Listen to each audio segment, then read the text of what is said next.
अस्सलाम वालेकुम मेरे प्यारे प्यारे व्यूअर्स को मेरी तरफ से ढेर सारा सलाम। मैं उम्मीद करती हूँ कि आप सब खैरियत से होंगे। मैं हूँ अफशा, आप देख रहे हैं मेरा channel kitchen with Afsha Waseem. आज मैं आपके साथ बहुत ही अच्छी सी और मज़ेदार सी सबकी मनपसंद रेसिपी शेयर करने जा रही हूँ और वो रेसिपी है पेशावरी आइसक्रीम की रेसिपी, जो कि बहुत ही इजी तरीके से मैं आपको बना के दिखाऊंगी। यकीन जानिए इतनी इजी तरीके से मैं आपको बना के दिखाऊंगी कि आपका दिल भी करेगा कि आप भी ट्राई करें और अपने बच्चों अपने घर वालों को बना के खिलाएं, और जब ये लोग खाएंगे तो वाह वाह करते रहेंगे कि आपने घर में इतनी इजी तरीके से ये आइसक्रीम बना के उनको खिलाई है। तो चलिए फिर शुरू करते हैं बनाना। बिस्मिल्लाहिर्रहमानिर्रहीम। यहाँ पे लिया है एक मैंने पैन और उसमें ऐड कर लूँगी मैं मिल्क, जो कि मैं इसमें ऐड करूँगी 3 कप मिल्क मैं इसमें ऐड करूँगी। ऐड कर देने के बाद इसका मैंने फ्लेम ऑन कर लेना है और मैं इसका मीडियम लो फ्लेम पे अच्छे से पका लूँगी। और जैसे इसमें अच्छे से बॉयल आ जाएगा तो बॉयल आने के बाद फिर मैं आपको बताऊँगी कि आगे हमने क्या करना है। तो देखते ही देखते इसमें अच्छे से बॉयल आना शुरू हो चुका है, हमारा मिल्क अच्छे से पकना शुरू हो चुका है। कितने अच्छे से पकना शुरू हो चुका है। पकाते पकाते मैं इसको स्पैचुला की मदद से अच्छे से चलाऊंगी ताकि नीचे से जले नहीं। अगर ज़रा सा नीचे से जल गया लग गया तो हमारे आइसक्रीम का टेस्ट ख़राब हो सकता है और मज़ा भी नहीं आएगा खाने में। तो अच्छे से मिक्स करने के बाद इसमें देख सकते हैं कि अच्छे से बॉयल आना शुरू हो चुका है। तो बॉयल आने के बाद मैंने इसको 5 मिनट के लिए पकाया था। फिर मैंने इसमें ऐड कर ली है शुगर, जो कि मैंने इसमें ऐड करी है हाफ़ कप शुगर ऐड कर देने के बाद अच्छे से मिक्स कर लूँगी। और बहुत अच्छे से मिक्स करने के बाद फिर से मैं इसे 1 मिनट के लिए पकने दूँगी। और 1 मिनट के लिए जब तक ये पक रहा है तो मैं फिर आपको दिखाती हूँ कि मैंने 1 कप में अलग से लिया था मिल्क, जो कि मैंने लिया था हाफ़ कप मैंने मिल्क लिया था। मिल्क लेने के बाद इसमें मैं ऐड कर लूँगी कॉर्न स्टार्च, कॉर्नफ्लोर, और इसे अरारोट भी बोलते हैं। इसमें हम ऐड कर लेंगे 2 टेबलस्पून। ऐड कर देने के बाद अच्छे से मिक्स कर लूँगी। और जैसे अच्छे से मिक्स कर लूँगी, मिक्स करने के बाद फिर मैं इसको इसी मिल्क में ऐड कर दूँगी, जो कि अच्छे से मैंने पका लिया है। शुगर ऐड कर देने के बाद अच्छे से ये पक चुका था। पकने के बाद अच्छे से मिक्स कर लेना है। मिक्स करते करते मैं इसमें ये ऐड कर लूँगी, जो कि मैंने भी तैयार किया है मिक्सचर। अब मैं इसमें ऐड करने लगी, उसे ऐड करती रहूँगी, अच्छे से मिक्स करती रहूँगी और उसको चलाते हुए मैं अच्छे से पकने दूँगी। 1 मिनट के लिए पकाऊँगी। 1 मिनट पकाने के बाद फिर मैं अगला स्टेप क्या करूँगी मैं आपको बाद में बताऊँगी। तो इधर मैंने इसको बहुत ही अच्छे से पका लिया था। पकाने के बाद फिर अब मैं इसको दोबारा से अच्छे से मिक्स कर लूँगी स्पैचुला की मदद से। और जब अच्छे से मिक्स कर लूँगी तो मिक्स करने के बाद फिर मैं इसमें क्या ऐड करूँगी, जब मैं मिक्स कर लूँगी अच्छे से फिर मैं आपको बताऊँगी।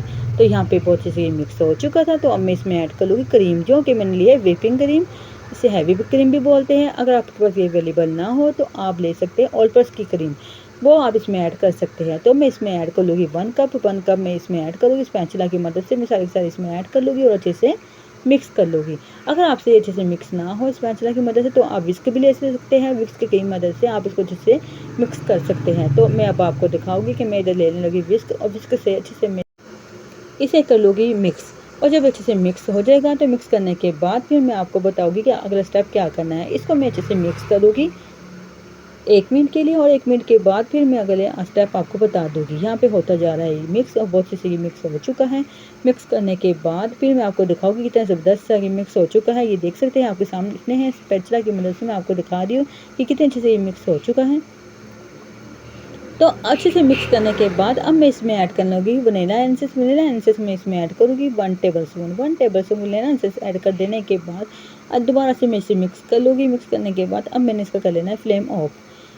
फ्लेम मैंने इसका कर लिया ऑफ। इसको मैं कर लूँगी ठंडा। ठंडा करने के बाद फिर आपको बता दूँगी, और आप देखती रहेगा और मेरे साथ साथ रहेगा, मेरी वीडियो को एंड तक ज़रूर दिखेगा। मैं इसको निकाल लूँगी। हम निकाल लें कि कोई भी मोल्ड आप ले सकते हैं, जो कि कैप वाला हो, या कोई भी आप बाउल, कोई भी आप सांचा कुछ भी ले सकते हैं जो अच्छे से कैप से कवर हुआ हो। तो मैंने ये लिया है। लेने के बाद अब मैं इसमें ऐड कर लूँगी ये जो हमने आइसक्रीम के मिक्स से तैयार किया है। स्ट्रेनर लूँगी। स्ट्रेनर से पहले मैं इसको स्ट्रेन कर लूँगी ताकि अगर इसमें कोई भी लम्स हो तो सारे के सारे लम्स ख़त्म हो जाए, इसमें कोई भी लम्स ना आए। अच्छे से स्ट्रेन करने के बाद फिर मैंने इसको कर लेना है कवर कैप से। अब मैं इसको कर ले लगी हूँ कैप से कवर, और बहुत अच्छे से मैंने सारा सारा इसमें ऐड कर लिया है। ऐड कर देने के बाद अच्छे से स्ट्रेन कर चुकी हूँ, आपके सामने है। अब मैं इसको कर लूँगी कैप से कवर। कैप से कवर करके लॉक करके इसको मैं फ्रीज़र में रख दूँगी 24 घंटे के लिए। 24 घंटे के बाद फिर मैं आपको निकाल के दिखाऊँगी और बताऊँगी कि अगला स्टेप मैंने इसके साथ क्या करना है। तो यहाँ पे मैंने इसको निकाल लिया है, 24 घंटे हो चुके थे, इसको मैंने फ्रीज़र में रखे हुए और फ्रीज़र में से मैं इसको निकाल चुकी हूँ। अब मैं आपको इसका कैप हटा के दिखाती हूँ तो आपके सामने, और अब मैं इसके साथ क्या करूँगी वो मैं आपको बाद में बताऊँगी। यहाँ पे मैं इसके लॉक खोल लिया है, लॉक खोलने के बाद इसका कैप मैंने हटा लिया। ये देख सकते हैं कि नीचे से ये जम चुकी है। तो अब मैं लूँगी नाइफ़ की मदद से इसमें मैं कटिंग कर लूँगी।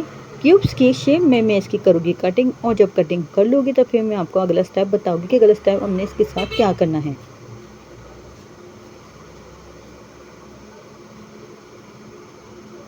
तो अब मैंने क्या करना है, इसको मैंने ब्लेंडर जग में डाल के अच्छे से ब्लेंड कर लेना है। आपके पास अगर कोई चॉपर मिक्सर कुछ हो उसमें भी ऐड करके आप इसको अच्छे से ब्लेंड कर सकते हैं। तो मैं इसको ऐड करने लगी हूँ ब्लेंडर जग में। सारी की सारी मैं इसमें ऐड कर लूँगी। ऐड कर देने के बाद फिर मैं इसको अच्छे से ब्लेंड करूँगी। ब्लेंड करते हुए मैं आपको दिखाऊँगी कितनी ज़बरदस्त से ये अच्छे से ब्लेंड हो रही होगी। और ये ब्लेंड होने के बाद बहुत ही क्रीमी सी, बहुत ही मुलायम सी, बहुत ही अच्छा से इसका टेक्सचर आएगा। आप देख सकेंगे, आपको मैं बाद में इसको अच्छे से ब्लेंड करके दिखा दूँगी। तो यहाँ पे अब ये अच्छे से होना शुरू हो चुकी है ब्लेंड, वो बहुत ज़बरदस्त सी ब्लेंड हो रही है। तो मैं इसको 5 मिनट के लिए इसी तरह से ब्लेंड कर लूँगी। और जब 5 मिनट के बाद ब्लेंड करने के तो मैं आपको दिखाऊँगी कि कितना ज़बरदस्त सा ये अच्छे से ब्लेंड हो चुका है और कितनी सॉफ्टनेस और कितना अच्छे से ज़बरदस्त सी हमारी आइसक्रीम तैयार होगी, जो कि मैं आपको बना के दिखा रही हूँ बहुत ही ईजी तरीके से। और ये देख सकते हैं आपके सामने है सौ की अच्छे से ब्लेंड हो चुकी है, जिसको मैंने 5 मिनट के लिए ब्लेंड किया था। अब मैंने जिस बॉक्स में पहले इसको रखा था उसी में मैं इसको दोबारा ऐड कर लूँगी, सारी इसमें डाल लूँगी। डालने के बाद फिर मैं बाद में बताऊँगी कि क्या करना है। तो अब मैंने इसको दोबारा से कैप से कवर कर देना है। कैप से कवर करने के बाद अच्छे से लॉक कर लूँगी और फिर मैं इसको दोबारा से फ्रीज़र में रख दूँगी 24 घंटे के लिए। फ्रीज़र से निकाल के फिर मैं आपको दिखाऊँगी। यहाँ पे आप देख सकते हैं इसको हो चुके हैं 24 घंटे, तो मैं इसको निकाल चुकी हूँ फ्रीज़र से। फ्रीज़र से निकालने के बाद फाइनल लुक इसकी आपके सामने कितनी ज़बरदस्त से, कितनी मज़ेदार से ये हमारी आइसक्रीम बन के तैयार हो चुकी है। तो अब मैं आपको इसमें से निकाल के दिखाऊँगी कितनी ज़बरदस्त, कितनी मज़ेदार उसका कलर, इसको सिर्फ देखने में नहीं बल्कि खाने में भी बहुत मज़ेदार होगी। आप भी ज़रूर ट्राई करेगा, आपके घर वालों को भी बहुत ही पसंद आएगी ये पेशावरी आइसक्रीम की रेसिपी, जो कि मैंने आपको बहुत ईजी तरीके से बना के दिखाई है। आप भी ट्राई करेगा, आपके घर वालों को भी ज़रूर पसंद आएगी। प्लीज़ मेरे प्यारे व्यूवर्स मेरे चैनल के लिए ज़्यादा से ज़्यादा लाइक शेयर सब्सक्राइब करें और मेरे चैनल को सपोर्ट करें। मुझे आपकी सपोर्ट की बहुत ज़रूरत है। बेल आइकन के बटन को लाजमी प्रेस करेगा ताकि आने वाली तमाम वीडियो का नोटिफिकेशन आपको जल्द से जल्द मिल सके। तो मेरे प्यारे प्यारे व्यूवर्स अपनी प्यारी प्यारी दुआ में याद रखिएगा। मैं आपको तो अपनी प्यारी प्यारी दुआ के साथ इजाज़त दीजिएगा। मुझे किचन वीडियो